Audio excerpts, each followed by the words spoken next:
Hi, I'm K.L. Coleridge, author of the high fantasy series, The Haidren Legacy. Before you start your journey into Orinthia, I want to take a brief moment to address the content advisory detailed on the series page of the THL website.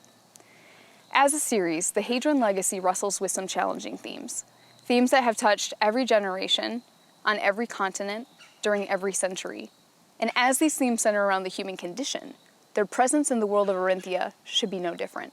When we restrict the themes that we're allowed to write, we inadvertently restrict the lessons that we're able to teach, specifically to our characters. They are, after all, what brings us together today. Because that's what literature does. It challenges us to think and to feel. It challenges us to become better. But in order to become better, we must be willing to wade into the darkness, trusting that there is a light.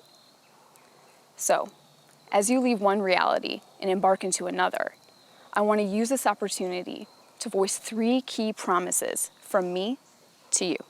Promise number 1, I promise to listen. I promise to maintain an open ear to peaceful and productive coaching on how I can best read these themes in the future. I am not arrogant or naive enough to think that my handling of these themes has been perfect in any way.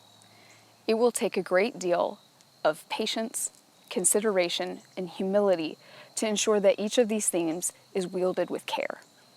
Despite my imperfection, it's my hope and expectation that as our characters continue to evolve into better versions of themselves, that as the author, so might I.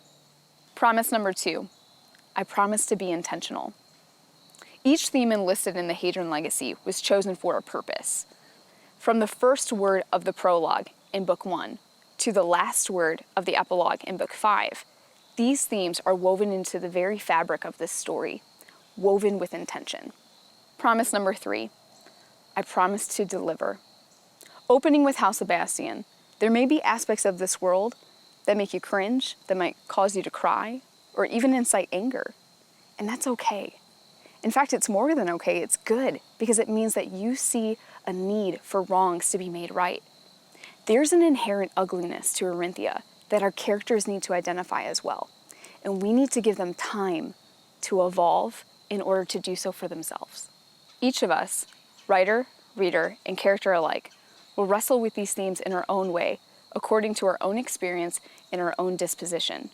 In order to travel the road ahead with Lucia and Zathan, we need to grant each other, as well as our characters, room to evolve. We must offer each other grace and freedom to become, because that's how we grow together. With that, Shalom Ayamo.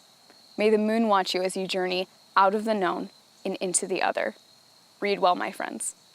Tadom, Sela Orinth, Vrolanyal.